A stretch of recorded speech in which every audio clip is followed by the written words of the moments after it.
Eh bien, et on souhaite la bienvenue à tous ceux qui regardent en ligne, tous ceux qui regarderont éventuellement. Nous sommes là pour bénir le Seigneur avec nos voix, avec nos cœurs, avec notre attitude, avec nos vies. Seigneur, nous voulons être des vases qui vont se déverser devant toi ce matin et t'apporter toute la louange de nos cœurs, toute la reconnaissance. Seigneur, nous te remercions parce que tu nous devances toujours, tu es devant et derrière, tu es celui qui nous entoure de ta main. Et Seigneur, ce matin, nous voulons élever ton nom. Nous voulons te dire merci parce que tu es avec nous à chaque moment de notre vie et tu pourvois tous nos besoins. Merci Seigneur pour ta pourvoyance, pour ta fidélité, pour ton souffle dans nos vies, sur nos vies. Merci Seigneur, que vraiment nous puissions déployer nos cœurs, nous puissions déployer ouvrir la fenêtre de nos vies vers toi ce matin, nous tourner vers toi et te laisser regarder dans nos cœurs et vraiment recevoir de ton esprit. Merci Seigneur, merci Seigneur.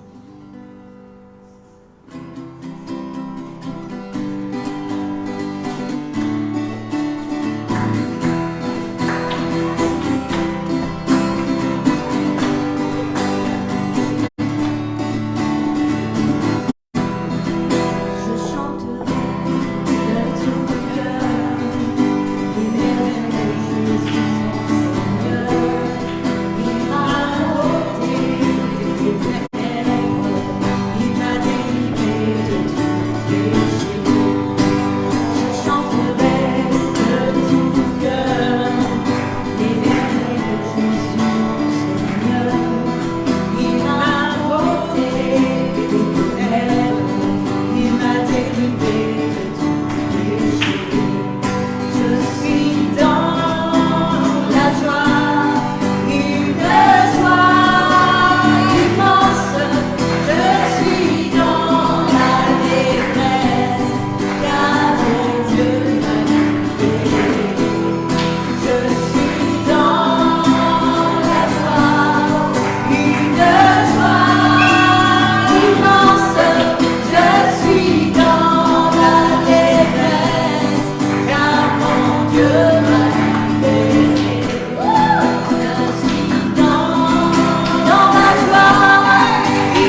témoignage à donner pour rendre gloire à son Saint-Nom?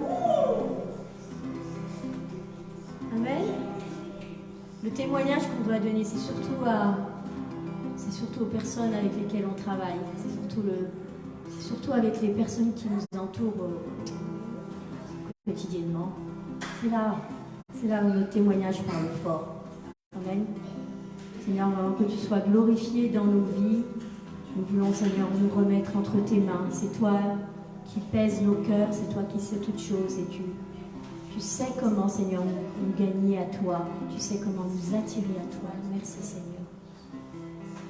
Alléluia.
Dieu leur a dit, égorgez un agneau et mettez son sang sur le linteau de votre porte. Faites-le rôtir, mangez-le. Et votre maison sera sauvée. Alors que les enfants des Égyptiens allaient être touchés, le peuple hébreu a été sauvé. Le peuple hébreu a été conduit par Dieu et il a été délivré grâce au sang de cet agneau. Et Jésus a été cet agneau pour nous aujourd'hui. Jésus a fait couler son sang. Et son sang est sur le linteau de notre maison aujourd'hui. Et ce matin, on peut chanter. Nous ne chancellerons pas face à nos tentations. Tu nous délivres du mal. À toi nos louanges. À toi les honneurs, à toi la gloire. Et Jésus, pour nous rappeler le geste qu'il a fait, il nous a demandé, comme une ordonnance, de boire le fruit de la vigne comme son sang, pour se souvenir de ce qu'il a fait, pour se souvenir que c'est lui, cet agneau, qui s'est sacrifié, le Fils de Dieu, Dieu lui-même, qui a posé son pied sur la terre, qui s'est sacrifié pour que nous soyons libres aujourd'hui. Et le Seigneur nous invite à boire cette coupe pour nous souvenir de lui, de ce qu'il a fait à la croix, de manger ce pain pour se rappeler de son corps qui a été brisé pour nous racheter, pour que nous soyons pardonnés, pour que nous soyons libres, pour que nous ne soyons pas malades, pour que nous avancions libres, purifiés par son sang qui a coulé pour nous, comme cet agneau qui avait été sacrifié et dont le sang avait été mis sur les linteaux des portes. Alors Seigneur, je veux vraiment te remercier que tes louanges remplissent notre bouche. Ton sang a coulé pour nous. Et Seigneur, on est tellement reconnaissants. Merci Seigneur parce que tu es allé au bout. Tu as sué du sang. Tu étais dans les mêmes conditions que nous ici. Tu as tout accompli, Seigneur. Ce matin, on veut s'approcher de cette table en ayant pleinement conscience de ce que tu as fait, Seigneur, à la croix. De ce sacrifice si beau et si grand. On veut être conscient que toi, tu es l'agneau parfait. Beaucoup plus important que cet agneau qui avait été sacrifié à l'époque où les Hébreux vivaient en Égypte. Seigneur, c'est ton sang qui a coulé. On est tellement reconnaissants pour ça. Vous pouvez vous approcher de la table avec cette reconnaissance, avec cette identité qu'il vous a donnée aujourd'hui. Ne méprisons pas cet acte. Avançons de cette table, près de cette table, en ayant conscience de ce qu'il a fait et en ayant conscience de notre nouvelle identité grâce à ce sang qui a coulé pour nous. Merci Seigneur, parce que tu as tout accompli. Amen.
de nous racheter, de nous rapprocher de toi,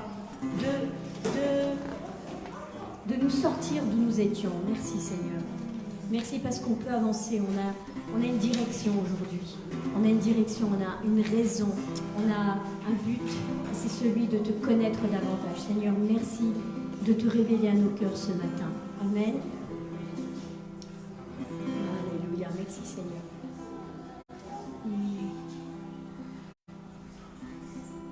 Alléluia.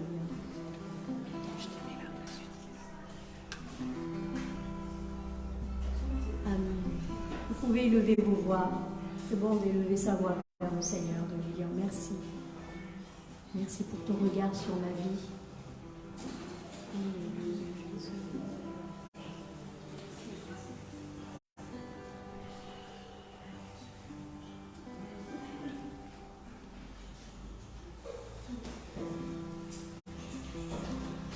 Je vois le roi de gloire qui vient sur les nuées. Les nations tremblent, les nations tremblent.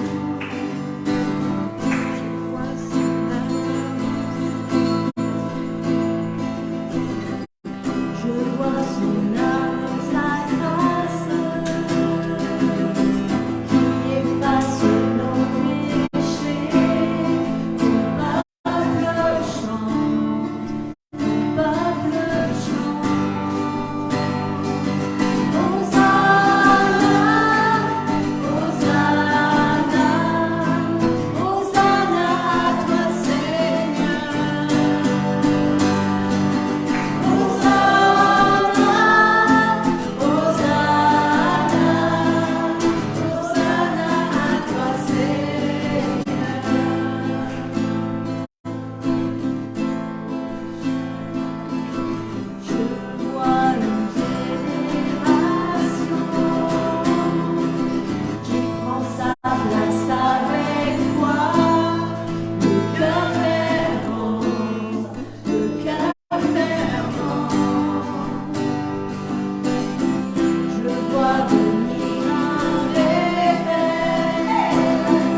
Seigneur, ce que dit ta parole, de diminuer pour te laisser croître, diminuer pour que tu prennes plus de place.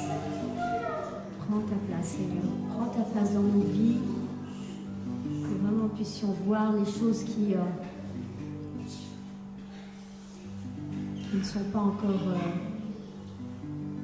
qui ne te font pas assez de place, Seigneur. Alléluia.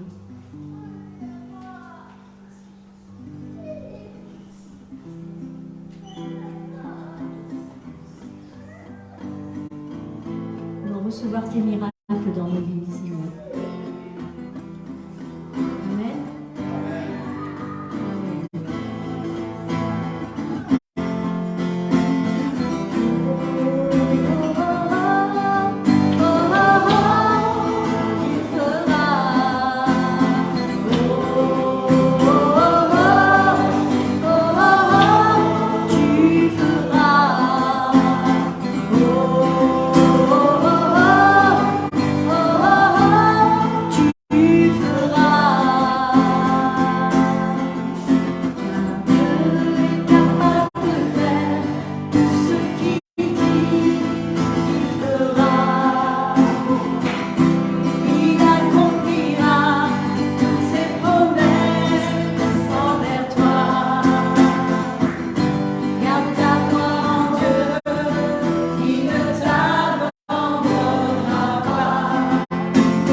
Nous savons tous que la parole a... J'ai entendu dire qu'elle avait 365 promesses pour nous, donc une pour chaque jour. Ça, on l'a déjà entendu. Et j'aimerais qu'on puisse se rappeler d'une promesse que Dieu nous a fait à chacun. Dieu t'a promis quelque chose un jour. Donc, pense-y. Essaye de te focaliser sur cette promesse qu'il t'a promise. Parce que si tu ne t'en rappelles pas, c'est que tu ne l'attends pas, cette promesse. Donc c'est important de se rappeler de temps en temps, de dire, ok, c'est vrai que tous les jours, on se lève, on a une vie un peu folle, mécanisée un peu, mais on n'oublie pas, même si on a une vie quotidienne avec son train-train. On n'oublie pas ce que Dieu nous a promis. Il faut l'attendre. Amen. Si on ne l'attend pas, elle ne viendra pas. On ne la verra pas. arriver. Alléluia. Merci Seigneur.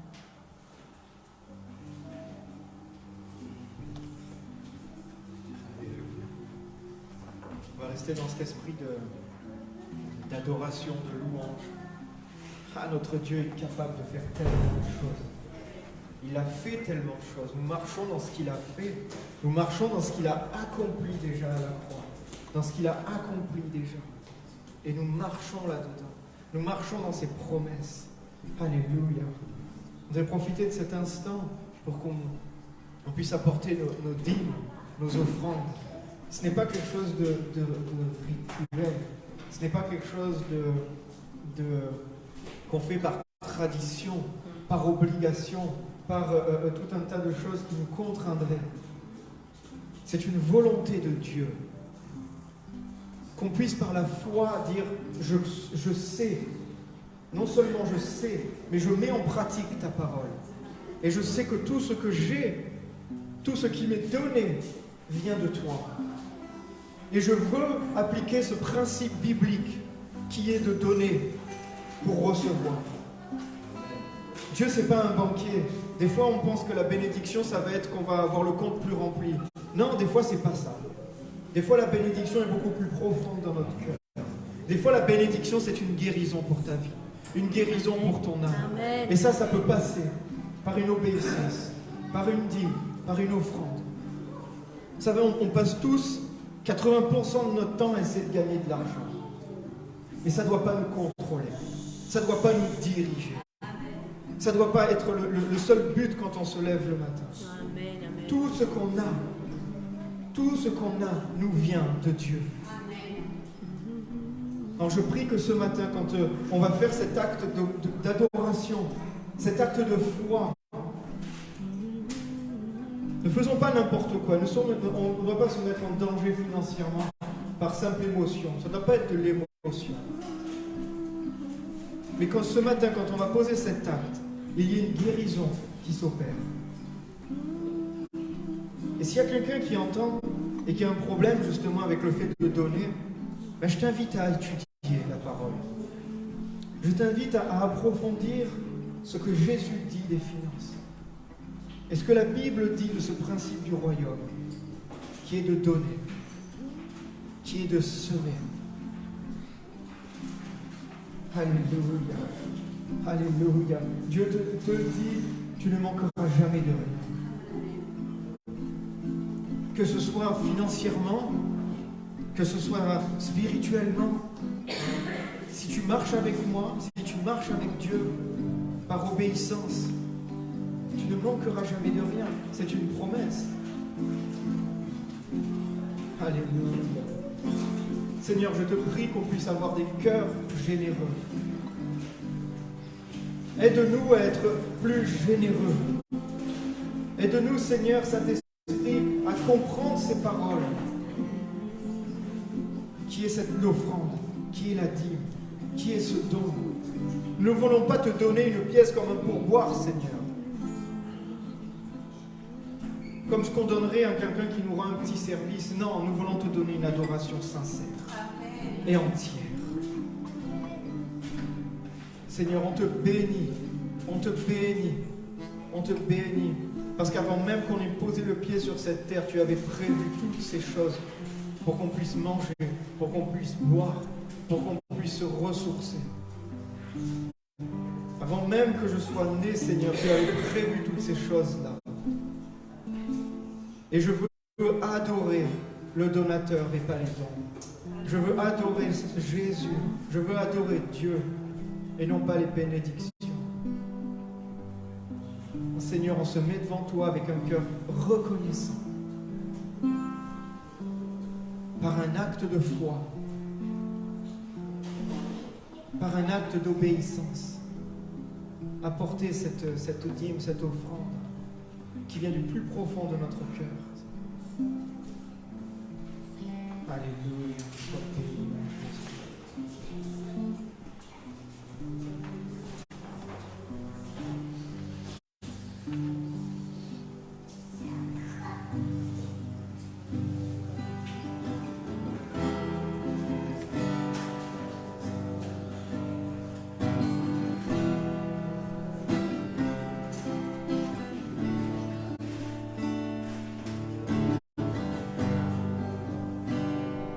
t'aime, Seigneur.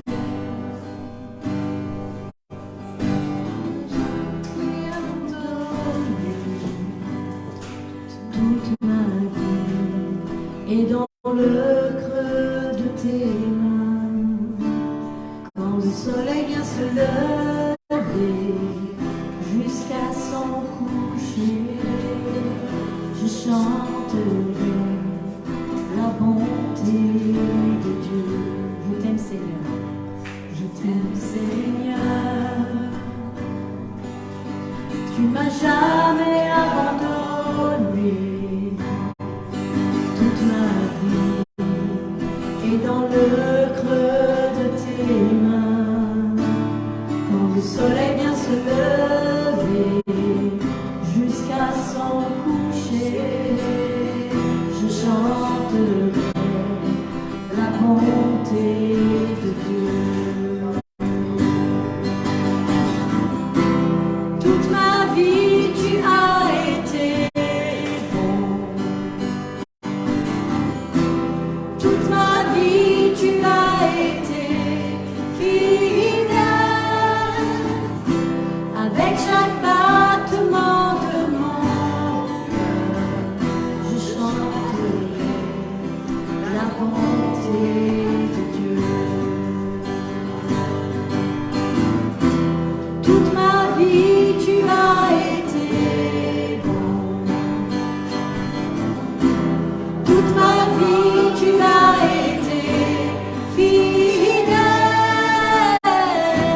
Avec chaque battement de mon cœur, je chanterai la bonté de Dieu.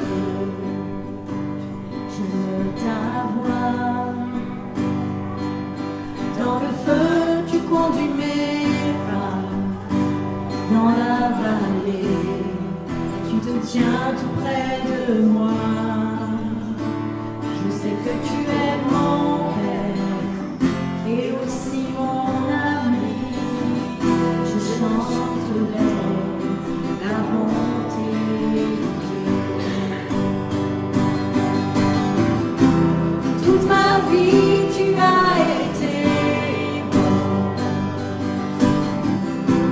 Toute ma vie, tu as été fidèle. Avec chaque battement de mon cœur, je chanterai la bonté de Dieu. Toute ma vie, tu as été bon. Toute ma vie, tu as été fidèle. Avec chaque battement de mon cœur, je chanterai la bonté de Dieu. Ta bonté court après moi, ton amour me poursuit. Ta bonté court après moi, ton amour me poursuit. Je viens déposer mon cœur à tes pieds et te donner la vie. Ta bonté court après moi, ton amour me poursuit. Ta bonté court après moi, ton amour me poursuit. Je viens déposer mon cœur à tes pieds et te donner la vie. Ta bonté court après moi, ton amour me poursuit.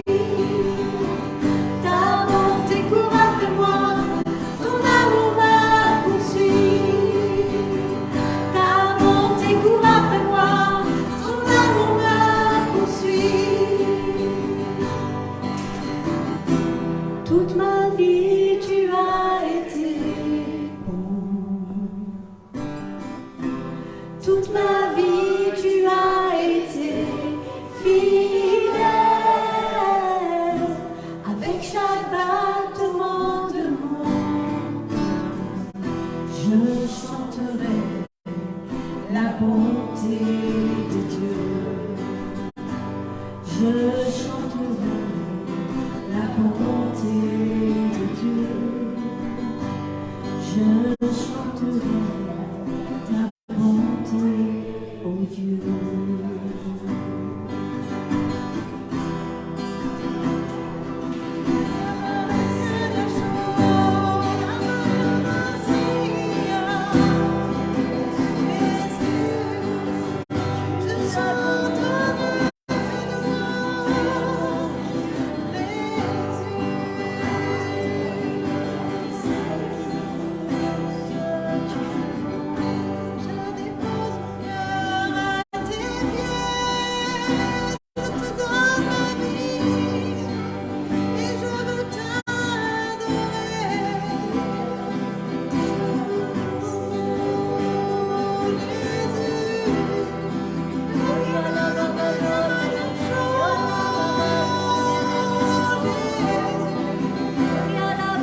fois j'ai voulu te couvrir, te protéger.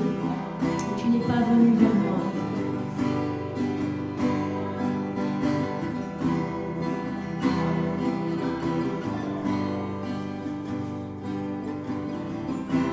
Toute ma vie, tu as été bon.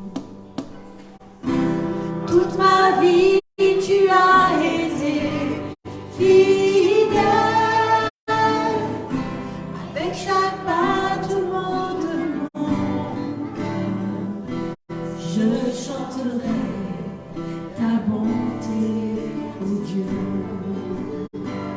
Je chanterai ta bonté, ô Dieu. Je chanterai ta bonté, ô Dieu. Je chanterai ta bonté, ô Dieu. Je chanterai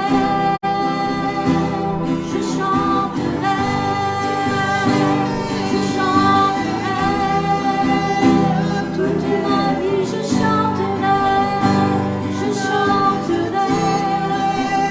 Tu es bon, Seigneur. Tu es bon, Seigneur. Tu es bon pour moi, Seigneur. Tu es ma portion, Seigneur. Tu es ma portion, Seigneur. Je chanterai ta bonté, Seigneur. Je chanterai ta fidélité.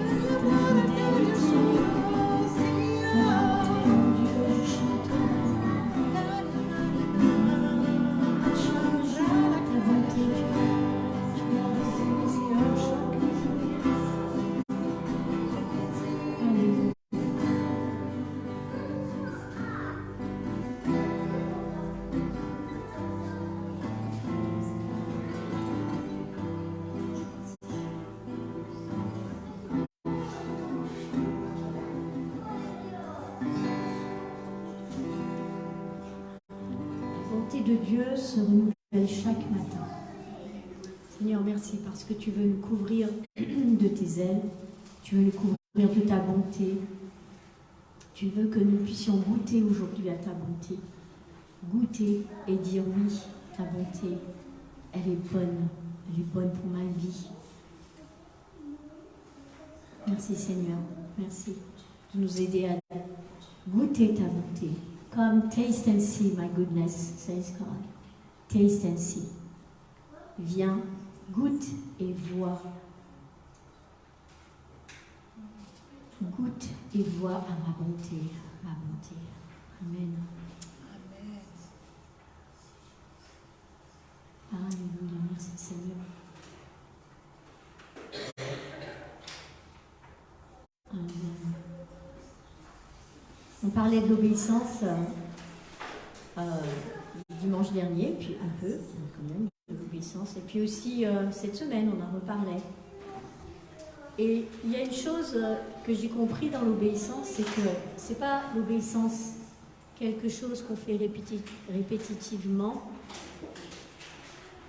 C'est quelque chose qu'on fait répétitivement quand ça nous coûte. On vient le dimanche matin, des fois ça nous coûte, des fois ça ne nous coûte pas.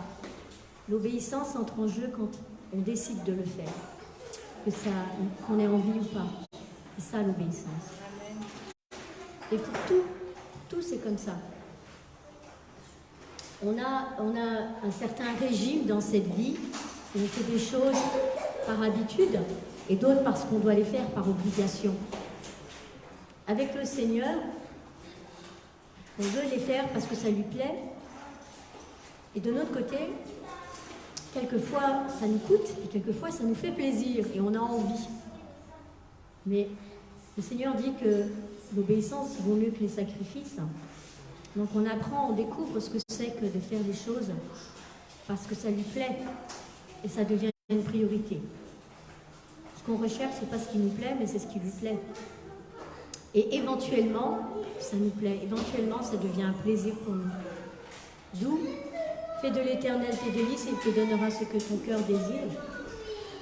Si Dieu dit ça, c'est parce que À partir du moment où il devient nos délices, à partir du moment où il devient notre plaisir, à partir du moment où ce qu'on recherche, c'est ce qui lui plaît à lui, ça devient ce qui nous fait plaisir.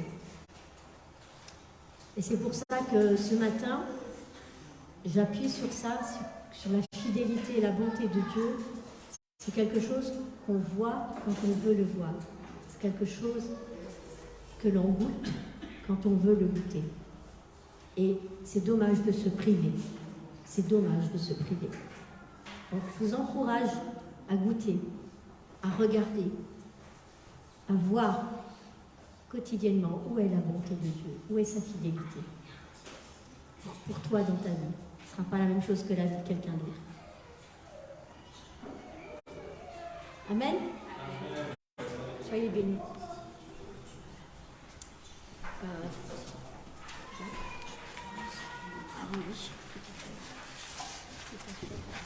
Juste quelques annonces avant que je file.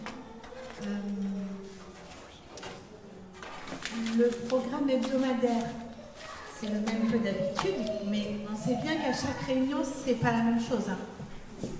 Chaque réunion est différente et Dieu parle à nos cœurs de façon différente à chaque fois. Alors, mardi soir à 20h à Saint-Laurent en groupe de maison. Vendredi soir à 20h, groupe de maison à Nice.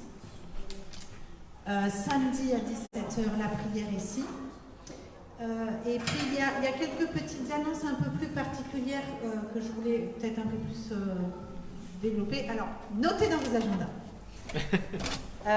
Dimanche prochain, on vous invite à la maison pour manger une galette des rois.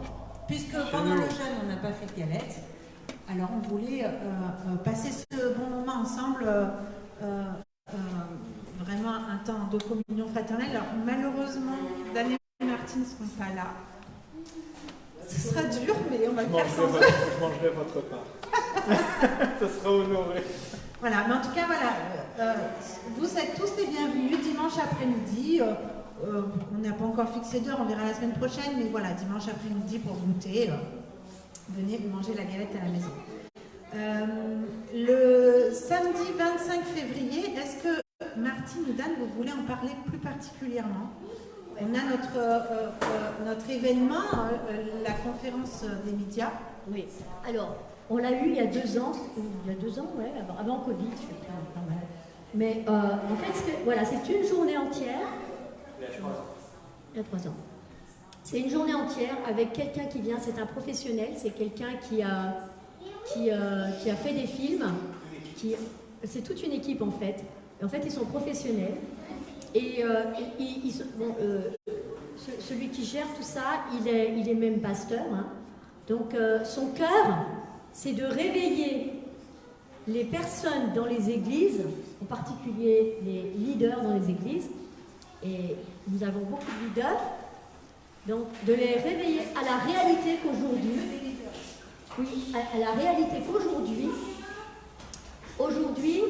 on en parlait encore ce matin, quand on veut promouvoir quelque chose, on peut en faire la publicité. Et cette fenêtre de publicité, c'est les médias. Et les médias sont utilisés également par les chrétiens et les églises. Et quelquefois, ils affichent des choses qui ne sont pas nécessairement à la gloire de Dieu, ou alors avec un manque de qualité. Et donc, ce qu'il a vraiment à cœur, c'est de pouvoir équiper les personnes qui ont à cœur de mettre des choses, voilà, de promouvoir, on va dire l'église locale, on va dire. Ok, l'église locale. Comment est-ce que tu affiches l'église locale aux yeux du monde? Et quand c'est fait avec connaissance, avec savoir-faire, la qualité donne envie de regarder. Et ça accroche tout de suite. Ouais, vous voyez, les choses qui sont un petit peu bâclées, on ne reste pas longtemps dessus. Donc, quand quelque chose est de qualité, on regarde.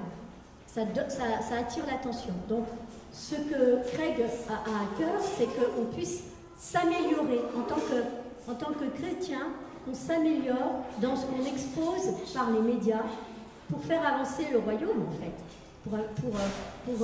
quand tu parles de ton église locale ou quand tu parles de ce qui se passe d'un événement, quel qu'il soit, dans ta ville, tu veux le faire de façon à attirer le regard et que ce soit fait correctement, que ce soit fait avec le maximum de qualité. Donc il vient pour équiper, il vient pour aider, pour répondre à des questions, pour proposer des solutions à ce que déjà on pourrait faire. Et donc c'est samedi, ça commence le matin, je n'ai pas encore l'heure, je ne sais pas si c'est 9h, 9h30.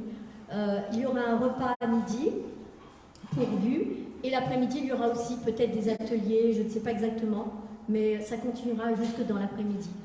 C'est en anglais, donc il y aura de la traduction. Si vous voulez participer à cette journée, ce qui est important, c'est que vous puissiez le dire à l'avance.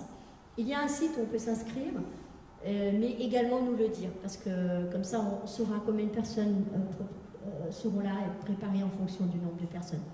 Mais sachez que c'est vraiment quelque chose de technique, hein. Ça ne va pas être de la prédication, ça va être très technique, mais il parle également notre langage. Donc, ça va être intéressant. Venez avec de quoi écrire, prendre des notes, et puis si vous avez des questions, pensez à les poser également. Voilà, ça va être très dynamique, avec beaucoup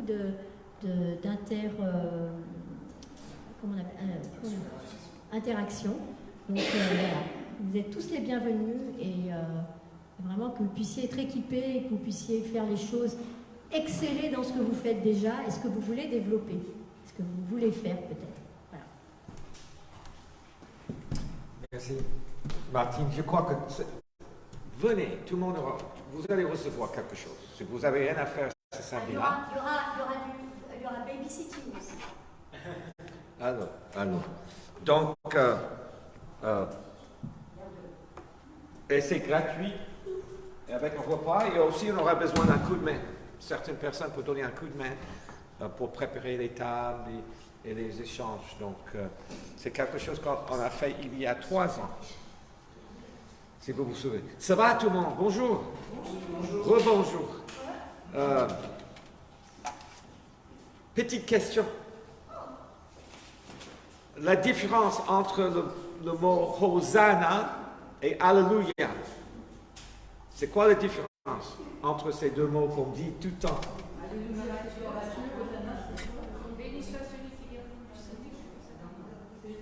Souvent, c'est écrit comme ça, Hosanna, de 2 fois. C'est que 2 fois que le mot Hosanna est mis dans le Nouveau Testament. Hein? Hosanna veut dire vraiment une cri de sauve-moi. C'est une prière. La base est sauve-moi. On le chante un peu comme Alléluia. Alléluia, c'est gloire à Dieu. Gloire à Dieu. Louange. D'accord. Donc, on apprend quelque chose, j'espère. Et ce matin, je veux parler de retour de Jésus. Le retour de Jésus. Et quand on voit même l'église Fleuve d'eau vive fait partie de Foursquare, les 4 forces, c'est en anglais, mais c'est les 4 aspects, 4 ministères importants de Jésus. On souligne 4 choses. Et l'image de la couronne, c'est une image du roi, le roi qui revient. Jésus revient. Et souvent, on ajoute bientôt. Ça fait 2000 ans, on parle de cela. Ce n'est pas le moment d'oublier. Jésus revient. Et même quand nous avons partagé la communion ce matin, il y a c'est écrit vraiment d'une manière très claire. Chaque fois que vous prenez ces aliments, vous proclamez, vous déclarez que je reviens.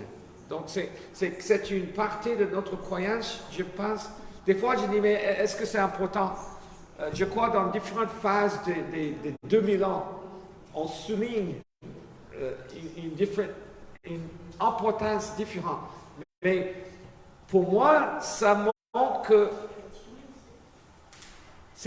des fois, c'est comme un contrôle.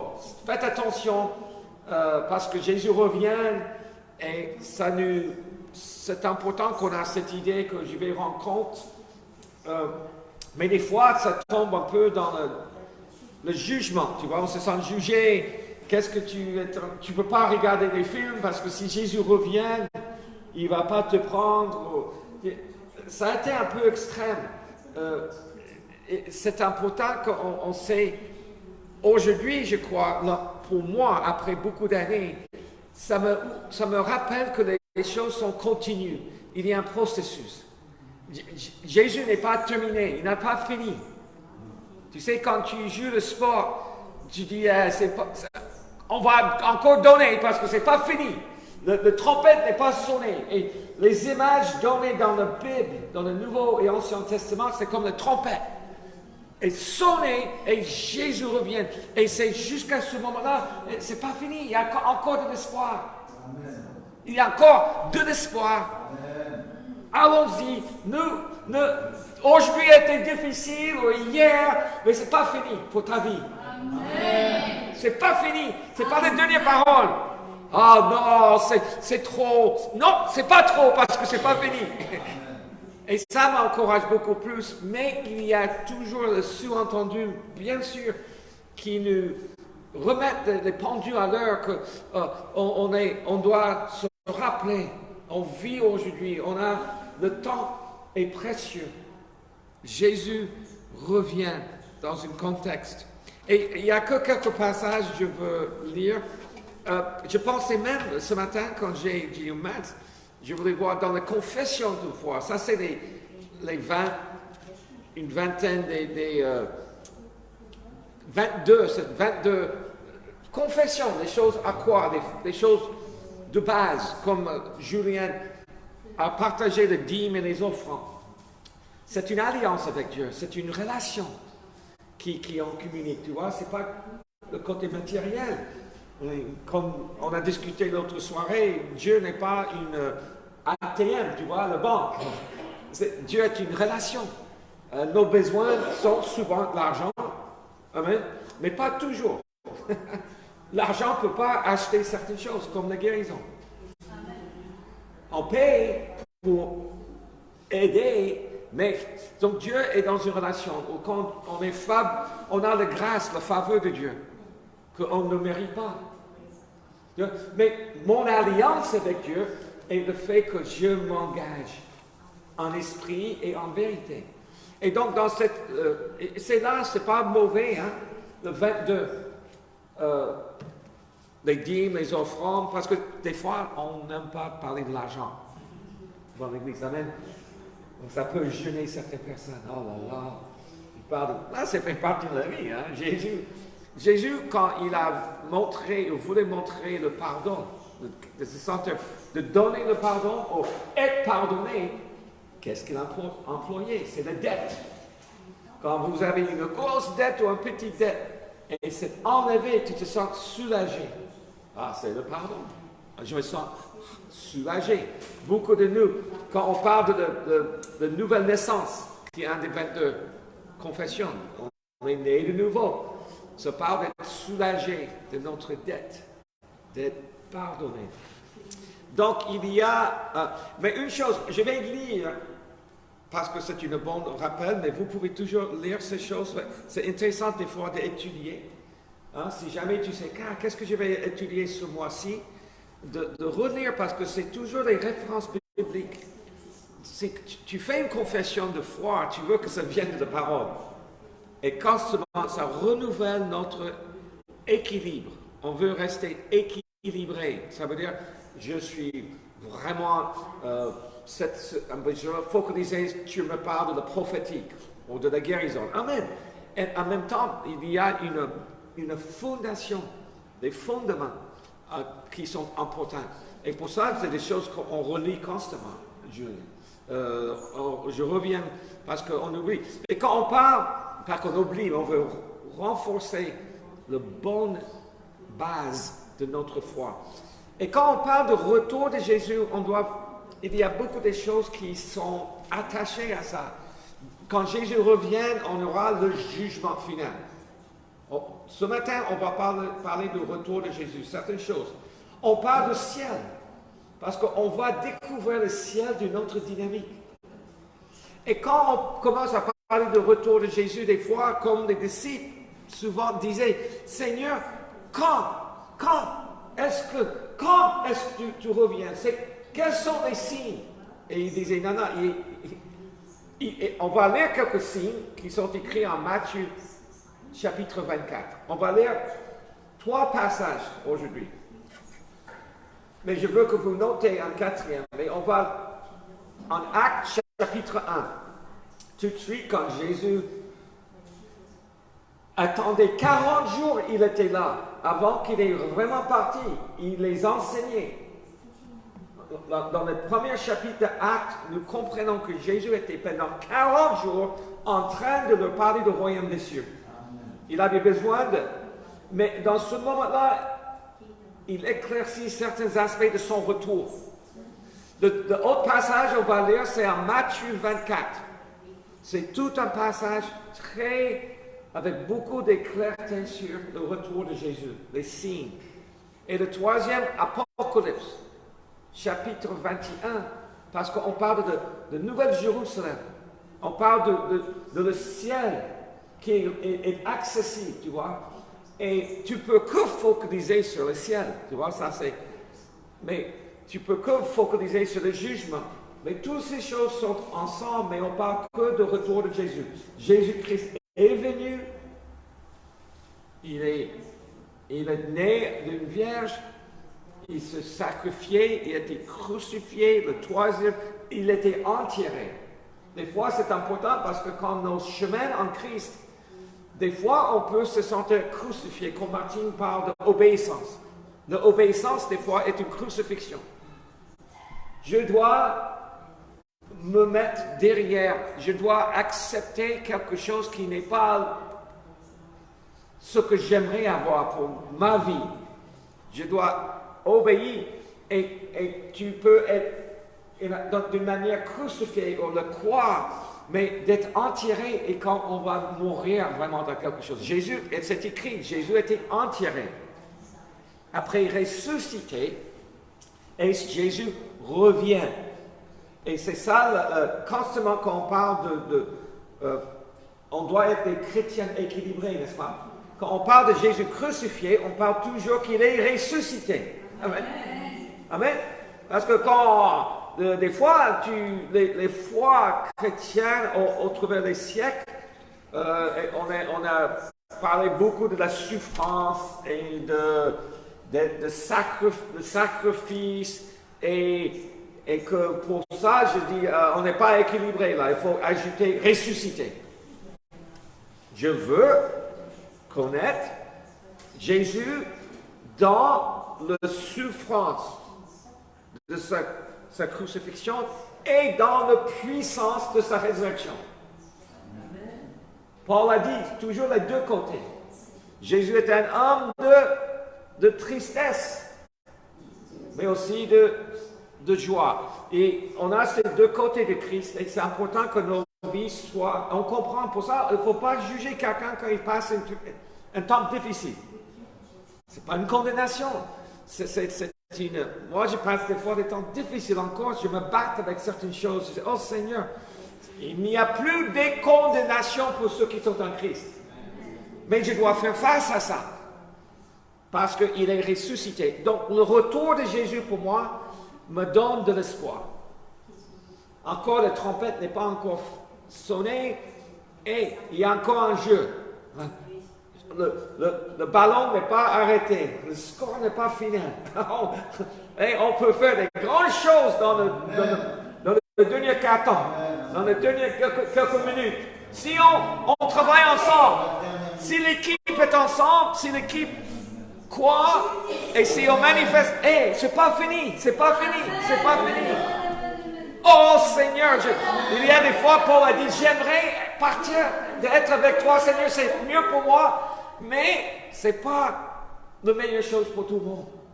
Donc je reste, parce qu'il y avait encore à faire. Et je veux vous dire, on a tous encore cet aspect, mais le retour de Jésus est partie de notre croyance, partie de notre manière de voir le monde, partie de manière qu'on fait nos choix. Des fois, dans mes 40 ans de croyance maintenant, même,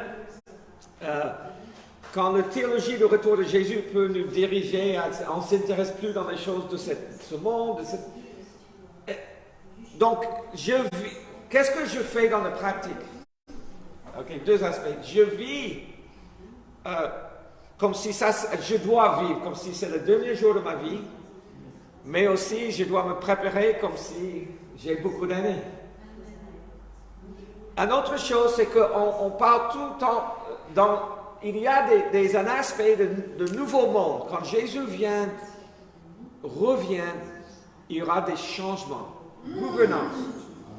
Et la question souvent qui est posée, je veux simplement traiter dans quelques phrases, mais c'est toute une question de qu'est-ce qui va se passer vraiment, la tribulation. À quel point les croyants et le monde vont souffrir avant. Et je ne sais pas, parce qu'il y a des différentes manières d'interpréter les Écritures. Et tu peux être très sincère. Donc, ce que j'ai résumé avec toutes ces façons, est-ce qu'on aura des années de profonde souffrance, ou est-ce que certains disent qu'il y aura un réveil avant. Tu comprends? Il y a des différentes manières. Ce que je dis, je prie, d'accord? Je prie qu'il n'y aura pas des souffrances, de tribulations, mais je prépare pour les tribulations. D'accord? Je prie, non Seigneur, mais je prépare. Donc, comme ça, je reste ouvert. Je ne suis pas formaté d'une chose, mais juste il y a 2 jours, un couple, quand j'ai entendu et j'ai rappelé l'histoire de souffrance qu'elle a eue, elle a été traitée pour une maladie très jeune. Et ils ont utilisé des radios, des traitements très forts. Et maintenant, 20 ans après, 15, 20, 25 ans après, ils commencent à découvrir dans ce genre de maladie, je n'ai pas dit le nom, dans une personne, quand cette personne était traitée, mais il y avait beaucoup de gens dans cette même phase, ils découvrent les mêmes problèmes systématiques. Cancer des selles, des choses spécifiques pour ces milliers de gens. Pas beaucoup, mais assez. Et ça aide un peu que la personne sait qu'elle n'est pas folle, tu vois. Je ne suis pas folle. Et je ne suis pas condamné, je ne suis pas attaqué. Donc, on aura de la souffrance, de la tribulation des fois. Amen. Mais vers la fin des temps, et c'est ça que nous allons commencer à découvrir en Matthieu 24. Mais premièrement, on va lire, je vous encourage de lire, je vais vite lire la confession qu'on a mis dans le retour de Jésus. Je pense, notre relation avec l'Église, si je ne le trouve pas, ça veut dire on ne va pas le lire. Cherche et vous trouverez.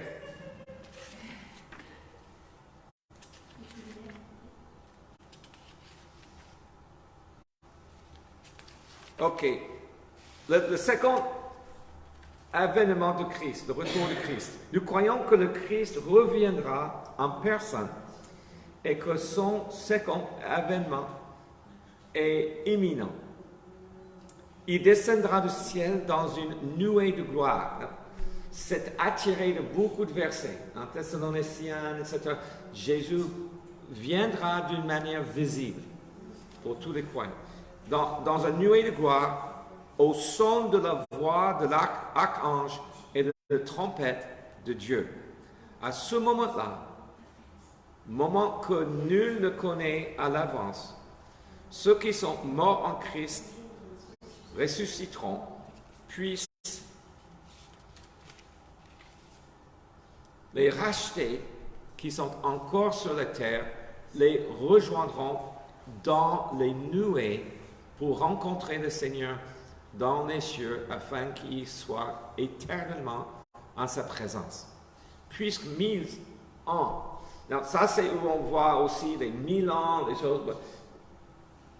Puisque 1000 ans, c'est écrit comme ça. Le fondatrice Amy Semple McPherson a écrit ça, vraiment de cœur. Pendant beaucoup d'années, les gens disent on peut améliorer, changer. Mais on dit, mais c'est assez parfait. C'est vraiment inspiré. Mais puisque 1000 ans sont comme un jour pour le Seigneur, et que nul ne connaît le moment de son événement, qui nous croyons proches, nous devons vivre chacun de nos journées comme si nous attendions à le voir apparaître à tout instant. Toutefois, conformément à son ordre explicite de travailler jusqu'à ce qu'il revienne, nous devions, avec diligence et empressement, annoncer l'Évangile, envoyer des missionnaires et édifier l'Église, comme si ni notre génération ni la prochaine ne devrait être le témoin de ce jour glorieux. Et c'est souvent dans les paraboles qui parlent du retour de Jésus comme les vierges, les 10 vierges, les 5 sages, les 5 insoucieuses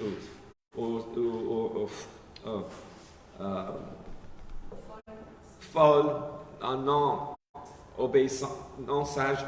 On voit que c'est l'encouragement de Dieu d'être attentif, de veiller. Veiller, c'est de prier, veiller. Il y a ça qui fait une grande partie. Et que le plus de temps qui se passe et on ne voit rien, des fois, on s'est endormi. Donc, Actes chapitre 1, j'aimerais qu'on lit quelques versets. Actes, le premier chapitre, commençons verset 3. Donc, Jésus, on va pas lire tout le chapitre, mais que quelques versets. Verset 3 seulement, pour le moment. Après, donc ça c'est l'introduction de Actes, le livre des Actes. Après qu'il eut souffert, Jésus leur apparut vivant et leur en donna plusieurs preuves, se montrant à eux pendant 40 jours et parlant des choses qui concernent le royaume de Dieu. J'ai déjà soulevé ça, que Jésus, avant de vraiment partir, après qu'il soit ressuscité, il a continué à former et enseigner les premiers disciples. Tu vois, ça, non, on a besoin de ça, parce que c'était tellement nouveau. Hein? C'était wow. Et verset 6. Alors, les apôtres réunis lui demandèrent, « Seigneur, est-ce en ce temps que tu rétablis le royaume d'Israël ?»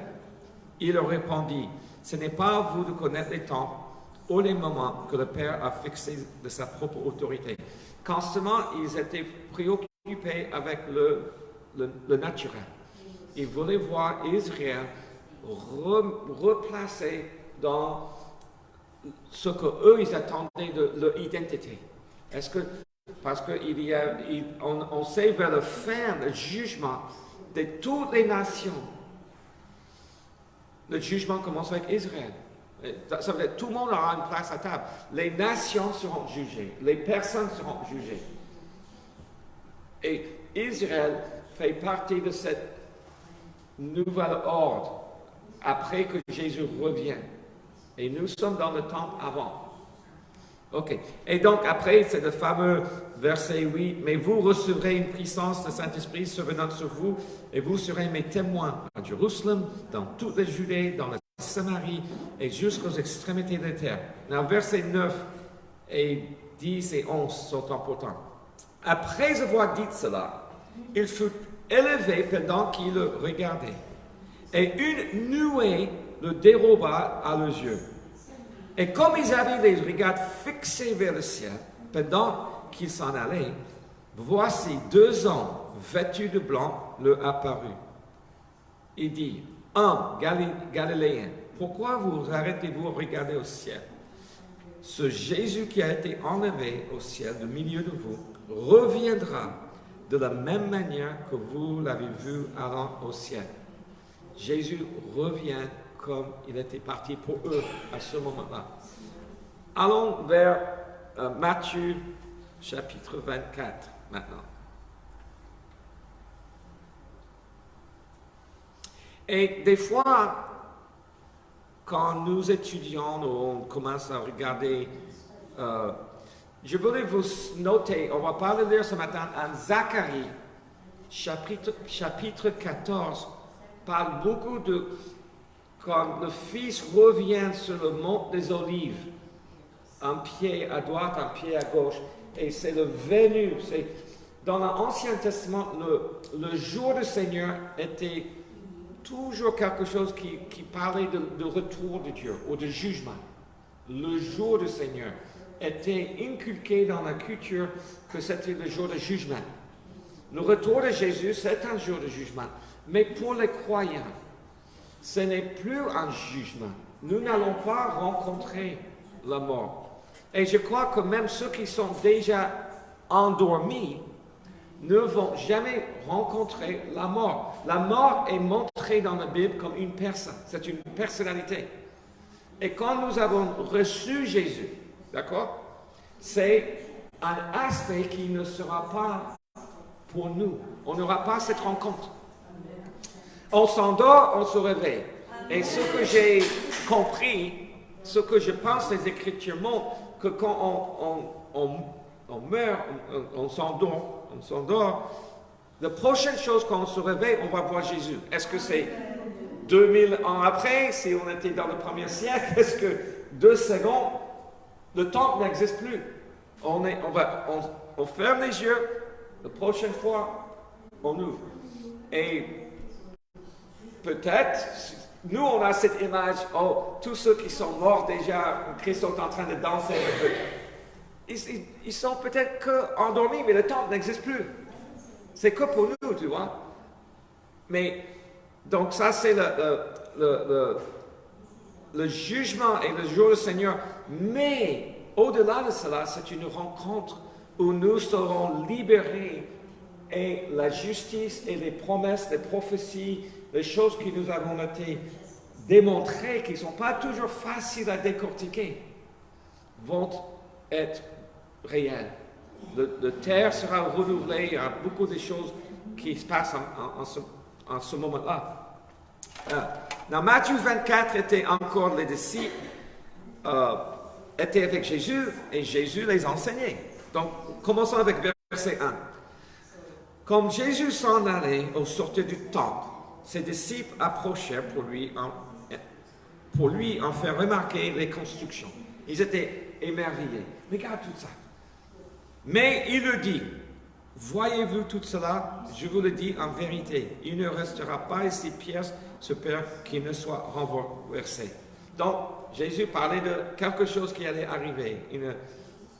Mais aussi, c'est quelque part, Jésus dit, ne méfiez-vous ce que vous voyez. Jésus constamment dit, oh oui, on a chassé les démons, tu nous as envoyés. Il dit, oui, c'est bon, mais réjouissez-vous que vos noms sont écrits dans le livre de vie. Ne soyez pas, ce genre de choses, Jésus voulait refocaliser. Donc, en Matthieu 24, dès le début, ils disent, mais méfiez-vous un peu avec seulement ce que vous voyez avec les yeux. Continuons à verset 3. Il s'assit sur la montagne des Oliviers et les disciples vinrent en particulier lui faire cette question. Dites-nous, quand cela arrive-t-il? Et quel sera le signe de ton événement de la fin du monde? Événement. Jésus leur répondit, prenez garde que personne ne vous séduise, car plusieurs viendront sous mon nom, disant, c'est moi qui suis le Christ. Et ils séduiront beaucoup de gens. Vous entendrez parler de guerre et de bruit de guerre. Gardez-vous d'être troublés, car il faut que ces choses arrivent. Mais ce ne seront pas encore la fin. Une nation se lèvera contre une nation, et un royaume contre un royaume. Et il y aura en divers lieux des famines et des tremblements de terre. Et vous savez, aujourd'hui, quand nous regardons, j'ai toujours la question, est-ce qu'on est un peu plus au courant des choses qu'il y a, mais quand même, le monde entier voit une augmentation de guerres, des tremblements, de ceci, cela, et que ça fait partie des douleurs, des préparations. Verset 8. Tout cela ne sera que le commencement des douleurs. Alors, on vous livrera au tourment, et l'on vous fera mourir, et vous serez haïs de toutes les nations à cause de mon nom. Alors aussi, plusieurs soupçonneront et ils se trahiront et haïront les uns les autres. Plusieurs faux prophètes se lèveront et ils séduiront beaucoup de gens. Et parce que l'iniquité, ça sera accru, la charité, l'amour de plus grand nombre se refroidira. Et ça, c'est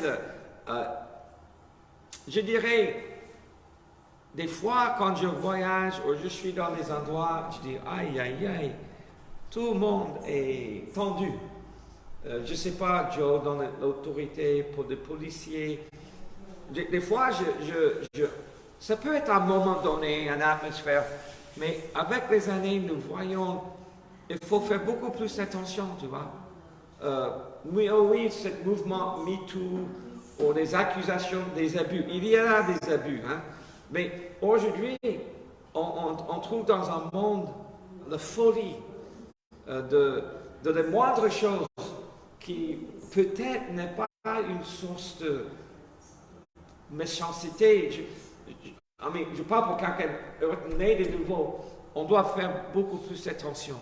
Il y a l'homme, qu'est-ce que l'homme va toujours faire? On essaie de contrôler, c'est l'éducation qui est la solution, c'est la formation, et le problème de cœur sera de là. On a ce problème de cœur que Jésus-Christ est venu.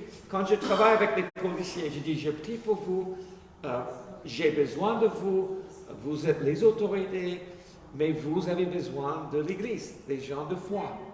Parce qu'ensemble, on va trouver des solutions.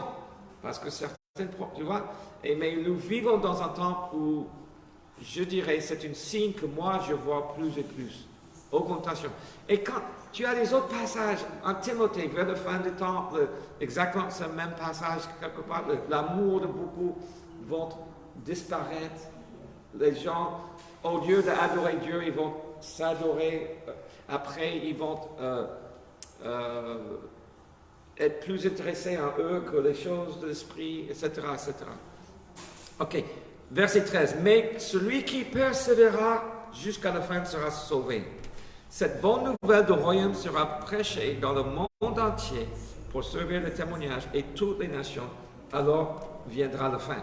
Donc moi qui travaille dans la zone, qui continue de m'intéresser que toutes les nations, toutes les ethnies dans le monde entendent la bonne nouvelle, c'est une des indices, des signes que dit, ok, on a encore des peuples, des nations qui n'ont pas encore entendu. Tu vois? Mais quand on continue de faire ça, on prépare le chemin de retour du Seigneur. Continuons verset 23. Verset 23. Si quelqu'un vous dit alors, le Christ est ici ou il est là, ne le croyez pas. Car il se lèvera de faux Christ et des faux prophètes. Ils feront des grands prodiges et des miracles au point de séduire, s'il était possible, même les élus. Voici, je vous l'ai annoncé d'avance. Si donc on vous dit, voici, il est dans le désert, n'y allez pas. Voici, il est dans les chambres, ne le croyez pas. Car comme l'éclair part de l'Orient et se monte jusqu'en Occident, ainsi sera l'événement du Fils de l'homme. On n'aura pas un souci, tu comprends? Tu verras le Seigneur. C'est pas comme tu dois... Hey, est-ce qu'il est là, il est là? Non, soyez en paix. Il t'a choisi, il ne va pas t'abandonner. Il revient pour toi. Il revient pour moi. Oui, et moi, quand j'étais petit, c'est vrai, oh Seigneur, réveille-nous de sainteté, de faire toujours le bon choix. Mais c'était, des fois, c'est comme, je rigole pas, même le mouvement pentecotisants. Et c'est pour ça qu'on ne regardait pas les films. Tu ne pouvais pas aller au cinéma. C'était condamné d'être un croyant. Ou aller danser. Là, Jésus était parmi ces gens. Donc, parce que c'était expliqué. Et si Jésus revient à ce moment-là, et si Jésus... Ça créait un peu de condamnation, mais quand même, c'est important qu'on rappelle Jésus revient. Amen. Donc cet équilibre, mais tu vois comme ces deux côtés voilà. Mais l'événement du Seigneur sera vu. Verset 29. Aussitôt après ces jours de détresse, le soleil s'obscurcira, la lune ne donnera plus sa lumière, les étoiles tomberont du ciel et les puissances des cieux seront ébranlées. Alors le signe du Fils de l'homme paraîtra dans le ciel. Toutes les tribus de la terre se lamenteront et elles verront le Fils de l'homme venant sur les nuées du ciel avec puissance et une grande gloire. Wow, ça va être... Now, nous avons lu la confession parce que ça parle de la... Il y a ce moment que soit ceux qui sont ici seront enlevés et ceux qui sont déjà endormis seront remis et on va tous se retrouver à ce moment-là. Ok. Il enverra ses anges avec la trompette retentissante et ils ressembleront ses élus des quatre vents, depuis une extrémité des cieux jusqu'à l'autre. Instruisez-vous par une comparaison tirée de figuier. Dès que les branches deviennent tendres et que les feuilles poussent, vous connaissez que l'été est proche. De même, quand vous verrez toutes ces choses, sachez que le Fils de l'homme est proche à la porte. Je vous le dis en vérité, cette génération ne passera point que tout cela n'arrive. Le ciel et la terre passeront, mais ma parole ne passeront point. Et c'est là où on met notre confiance dans la parole. Pas seulement de ce que nous voyons. Nous savons que c'est un cheminement vers le retour. Mais Jésus revient. Ce n'est pas fini. On attend. Verset 36. Pour ce qui est du jour et de l'heure, personne ne le sait. Ni les anges des cieux, ni le Fils, mais le Père seul. Et là, le Père, le Fils, le Saint-Esprit, ils sont unis, mais on voit, on parle Dieu le Père. Je parle à mon Père. Je parle à Jésus, tu vois. Le Saint-Esprit, c'est Jésus qui reçoit notre adoration et le Père, notre honneur et fidélité. Le Saint-Esprit, et on est des coéquipiers. Amen. Des fois, on sous-estime. Mais pas toi, Adélaïde. Plus. Tu sous-estimes plus maintenant. Tu es un coéquipier avec le Saint-Esprit de faire la volonté de Dieu sur terre. Tu dis, mais voici, et boum, deux sont plus forts. Si Dieu est pour toi, qui peut être contre toi? Toi et Dieu est une majorité qui vainc le millier qui peut-être sont là. C'est pour chacun de nous. C'est de reconnaître notre placement, notre positionnement. Et ce n'est pas seulement de j'aurai toujours ça que je veux. Non. Mais tu es positionné, aimé, et tu auras la grâce et la sagesse de traverser les difficultés. Parce que tu peux. Beaucoup de nos problèmes sont relationnels, n'est-ce pas? L'autre personne a une volonté aussi. Quand on prie pour nos enfants, on prie parce qu'ils ont une volonté. Ça, c'est affreux pour nous. Si on pouvait simplement les arrêter, ils vont faire ce que moi je veux qu'ils fassent. Mais Dieu donne grâce, courage, espoir, victoire. Mais dans le conflit où on doit prendre dominion, voilà, le Saint-Esprit est là. Donc le Père est le seul, mais le Père seul, il connaît l'heure. Verset 37. Ce qui arrivera du temple de Noé arrivera de même à l'avènement du Fils de l'homme. Car dans les jours qui précédèrent le déluge, les hommes mangeaient et buvaient, se mariaient et mariaient leurs enfants, jusqu'au jour où Noé entrait dans l'arche. Et ils ne se doutèrent de rien jusqu'à ce que le déluge vint et les emporta tous. Il en sera le même à l'événement du Fils de l'homme. Et ça, c'est un moment l'histoire de Noé est assez claire. Et c'est ça, des fois, Jésus remet ça vraiment clair. Le temps vient, soyez éveillés, réveillés. 40, verset 40. Alors, ça c'est toujours un passage qui m'a fasciné. Alors, deux hommes qui seront dans un champ, l'un sera pris et l'autre laissé. De deux femmes qui moudront à la meule, l'une sera prise et l'autre laissée. Et donc ça, des fois, une fois, je ne sais pas si j'étais avec Martine ou quelqu'un, on était dans un champ d'alfalfa en Espagne, et elle était censée être avec moi. Je tournais et je suis revenu et elle n'était plus là. Elle n'était plus là. Et tout, je dis, est-ce qu'elle était enlevée et moi non? Est-ce que le Seigneur a pris mon épouse et moi? Non. Donc, on a ces idées-là, tu sais, Seigneur, quand même, je confesse. Et verset 43, sachez le bien, si le maître de la maison savait à quelle veille de la nuit le voleur doit venir, il veillerait et ne laisserait pas percer sa maison. C'est pourquoi, vous aussi, tenez-vous prêtes, car le Fils de l'homme viendra à l'heure où vous n'y penserez pas. Ok? C'est un rappel. Jésus rappelle. On va vers Apocalypse 21 maintenant. Commençons verset 1. Le nouveau Apocalypse chapitre 21. Le chapitre 21. Le nouveau cieux et la nouvelle terre. Puis, là ça c'est la révélation que Jean a reçue. Il est en train de raconter en première personne, Jean, moi, le bien-aimé de Jésus, j'ai eu cette révélation qui m'a été donnée à tel moment et je vous explique exactement ce que j'ai vu. Puis je vis un nouveau ciel et une nouvelle terre, car le premier ciel et la première terre avaient disparu et la mer n'était plus. Et je vis descendre du ciel d'auprès de Dieu la ville sainte, la nouvelle Jérusalem, préparée comme une épouse qui s'est préparée pour son époux. Et j'entendis du trône une forte voix qui disait, voici le tabernacle de Dieu avec les hommes.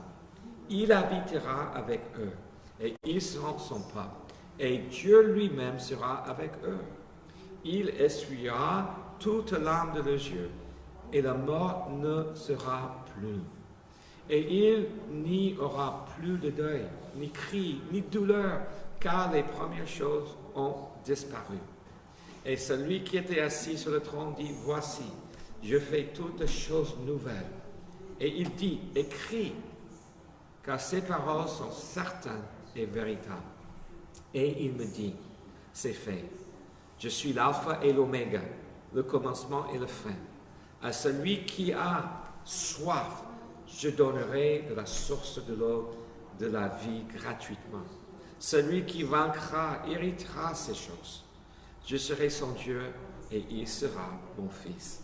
Mais pour les lâches, les incrédules, les abominables, les meurtriers, les impudiques, les échanteurs, les idolâtres, et tous les menteurs, leur part sera dans les temps ardents de feu et de souffle, ce qui est le second mort. Now, ça, la mort là, c'est une mort réelle et pour l'éternité. Mais c'est ça que le Christ nous a épargné de la mort. Il y a la mort physique, mais pas spirituelle. Et donc, c'est ça quand on parle de mourir, il y aura une mort physique, inévitable. c'est nécessaire qu'on fasse face à ça. En venant ce matin, j'ai eu un message, oh, ma mère est décédée, un ami très proche. Et constamment, voilà, c'est comme ça, on ne s'est pas entendu, etc. Dans le Nouvel Jérusalem, et je veux terminer avec ce passage 22, de lire un peu plus. Et donc, je vous encourage d'étudier quand vous voulez, c'est un aspect important. Des fois, j'allais dire, quand on commence à étudier, ça peut évoquer plus des questions des fois que des réponses. Quand, comment et tout ça. Et quand on doit comparer qu'est-ce qui va se passer, ce passage parle de ci et cela. Mais pour moi, je suis à l'aise, même étant un enseignant. Je veux connaître les bases, c'est important. Mais je suis à l'aise de dire, je ne sais pas exact, je ne sais pas tout, sauf que Jésus revient. Si tu me poses une question, je dis, Jésus revient. Et ça va être tellement clair, pas de souci, personne ne connaît l'heure, etc. etc. Les certains détails et tout ça est fascinant, intéressant, mais je vous encourage, continue. Et des fois, quand tu commences à étudier, il faut faire abstraction de ce qui était le retour de Jésus, le 1000 ans, est-ce que c'est quand, les tribulations, et donc c'est ça où on a besoin de comprendre certaines choses. Le retour de Jésus est quelque chose qui doit être clair et constant dans nos cœurs. C'est comme déjà ceux qui n'ont pas connu Jésus qui est venu déjà, ils ont du mal à croire le retour de Jésus. Donc, ne sois pas, comme on dit, accepte que des gens, s'ils pensent que tu es... je ne vois pas Jésus, comment ça se fait, qui est ce Jésus, Jésus.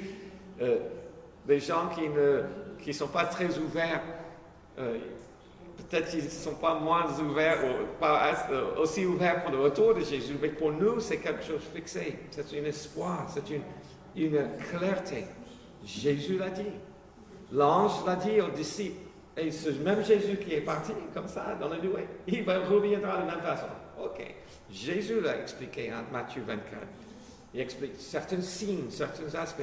Et maintenant, Apocalypse nous donne une image, une vision prophétique de ce que nous allons connaître. Verset 22. Je ne vis point le temple dans la ville, car le Seigneur Dieu Tout-Puissant est son temple, ainsi que l'agneau. La ville n'a pas, alors j'aime ça tellement, la ville n'a pas besoin ni de soleil, ni de la lune pour éclairer, car la gloire de Dieu l'éclaire et l'agneau est son flambeau. Amen. Wow. Les nations marcheront à sa lumière et les rois de la terre, ils apporteront la gloire. Ses portes ne se fermeront point le jour, car là il n'y aura point de nuit. On y apportera la gloire et l'honneur des nations.